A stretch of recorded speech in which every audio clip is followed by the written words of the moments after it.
Welcome to my channel learn with Keeru. आज हम पढ़ेंगे बोर्ड कमेटी का क्लासिफिकेशन। देखो, हमें पता है हर कंपनी में क्या होते हैं, बोर्ड ऑफ डायरेक्टर्स होते हैं। लेकिन कई बार ये बोर्ड ऑफ डायरेक्टर क्या करते हैं, कंपनी वगैरह को मतलब कमेटी वगैरह बना लेते हैं कंपनी में। ठीक है, तो हम यहाँ पे ये पढ़ेंगे कि वो किस किस प्रकार की कमेटी बनाते हैं। तो इसको दो पार्ट में बांटा गया है, एक मैंडेटरी, एक नॉन मैंडेटरी कमेटी। मैंडेटरी मतलब जो ज़रूरी होते हैं लीगली, जो मतलब जो हमारे आर्टिकल्स वगैरह होते हैं कंपनी के, उनके अकॉर्डिंग ज़रूरी हो। नॉन मैंडेटरी होती हैं मतलब जो ज़रूरी नहीं है लीगली, लेकिन बना ली जाती है रिक्वायरमेंट्स के अकॉर्डिंग। ठीक है, तो हम पहले पढ़ते हैं मैंडेटरी। मैंडेटरी मतलब जैसे audit committee, nomination and remuneration committee, stakeholder relationship committee, corporate social responsibility committee. और नॉन मैंडेटरी में आ जाती है हमारी compliance committee, investment committee, investor relations committee, risk management committee. इन सारी कमेटीज़ को हम हमारी अलग अलग वीडियोस में डिटेल में पढ़ेंगे। आज हम पढ़ेंगे हमारी पहले ऑडिट कमेटी के बारे में। ठीक है, पहले आती है हमारी ऑडिट कमेटी।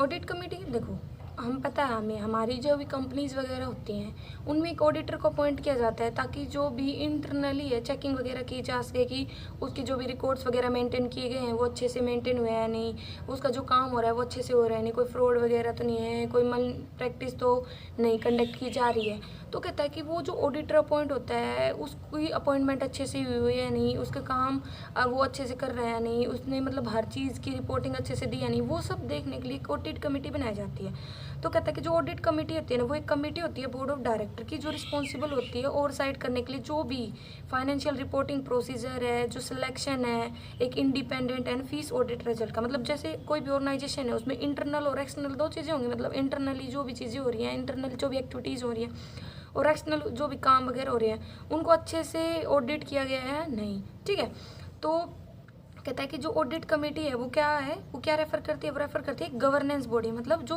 गवर्नेंस, देखो हम पढ़ रहे हैं कॉर्पोरेट गवर्नेंस, कॉर्पोरेट मतलब कंपनी का, और गवर्नेंस मतलब कंपनी की जो कंट्रोल मैनेजमेंट वगैरह को चेक करे, उसको मैनेज करे।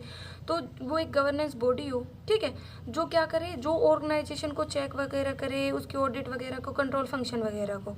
ठीक है, और ये भी देखे कि पता है एक वर्ड होता है फिड्यूशरी। फिड्यूशरी मतलब होता है कि मतलब उसने हित में किया हो, उसने ना खुद के इंटरेस्ट से पहले मतलब अपनी ड्यूटी को पूरा किया हो।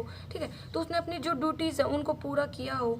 ठीक है, तो मतलब क्या क्या रिस्पॉन्सिबिलिटी हो जाती है। मतलब एक टाइप से देखो तो पहले तो बात आती है कि ऑडिट कमेटी किसके लिए एप्लीकेबल होती है। तो जितनी भी पब्लिक कंपनी होगी ना, हर जगह है वहाँ पे एक ऑडिट कमेटी बनाना जरूरी होगा। ठीक है, तो कौन कौन सी मतलब कंपनी होती है पब्लिक कंपनी जो मतलब ऑडिट कमेटी बनाती है। तो देखो, एक तो ऐसी पब्लिक कंपनी जिनकी जो पेड अप कैपिटल है वो 10 करोड़ या उससे ज़्यादा हो। दूसरा वो पब्लिक कंपनी जिनका टर्नओवर मतलब जैसे सेल्स वगैरह है वो 100 करोड़ या उससे ज़्यादा हो। और जो पब्लिक कंपनी है उनकी जो एग्रीगेट लोन वगैरह हैं, बोरोइंग वगैरह हैं, डिबेंचर्स डिपॉजिट्स वगैरह हैं, वो 50 करोड़ या उससे ज़्यादा हो। तो ऐसे ही सभी पब्लिक कंपनी के लिए क्या होगा, एक ऑडिट कमेटी बनाना कंपलसरी होगा, मतलब ज़रूरी होगा। फिर बात आती है कि मतलब जो ऑडिट कमेटी होती है उसमें कितने मेंबर होने चाहिए, मतलब कितने डायरेक्टर होने चाहिए। तो मिनिमम 3 डायरेक्टर का होना बहुत ज़्यादा ज़रूरी होता है, और उनमें एक इंडिपेंडेंट डायरेक्टर होना ज़रूरी है मेजोरिटी के साथ। मेजोरिटी मतलब जैसे भाई कमेटी वगैरह बनाई जाती हैं, तो जैसे हमारी एनुअल जनरल मीटिंग होती है, उसमें जितने मेंबर्स होते हैं, शेयर होल्डर्स होते हैं, उनके वोट वगैरह माने जाते हैं।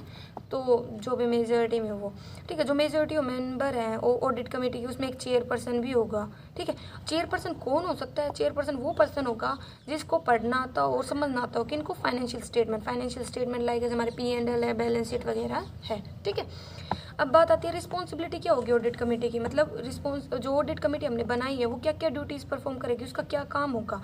तो पहला तो वही है कि जो भी मैनेजमेंट के डेली ऑपरेशंस होंगे बिजनेस के, ये उनको चेक करेगी।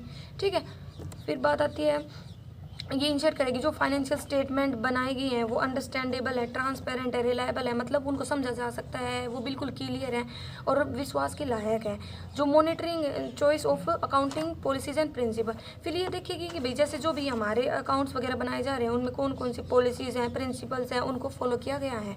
फिर जो ऑडिटर है ये हमारा एक्सटर्नल पर्सन होता है जिसको हम अपॉइंट करते हैं, जो हमारे ऑडिट का काम करता है हमारी ऑर्गेनाइजेशन में।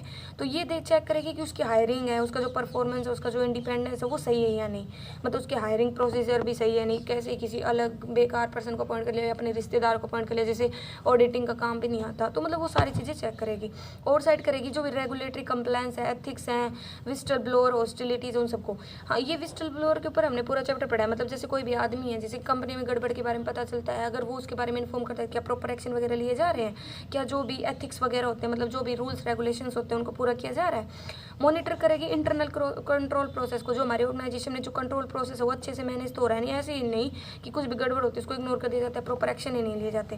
Overseeing the performance of internal audit function, और जो इंटरनल ऑडिट फंक्शन हो रहे हैं, मतलब जो ऑडिटर परफॉर्म कर रहा है वो सही से हो रहे हैं यानी उनको चेक करेगी।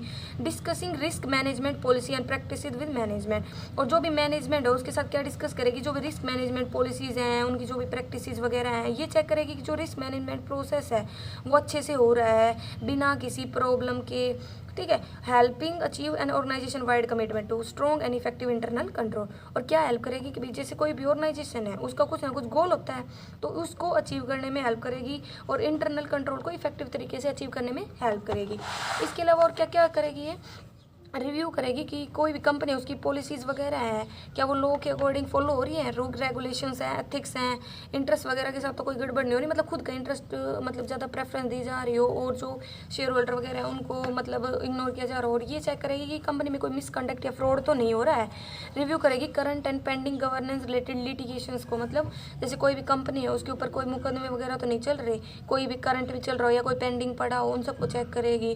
कंटिन्यूसली कमिटी करेगी कि जो भी सीनियर मैनेजमेंट है उनका स्टेटस वगैरह, प्रोग्रेस, उनके न्यू डेवलपमेंट वगैरह ये सब इंश्योर करेगी। जो इंटरनल ऑडिटर है access to audit committee, encouraging communication beyond scheduled committee meetings.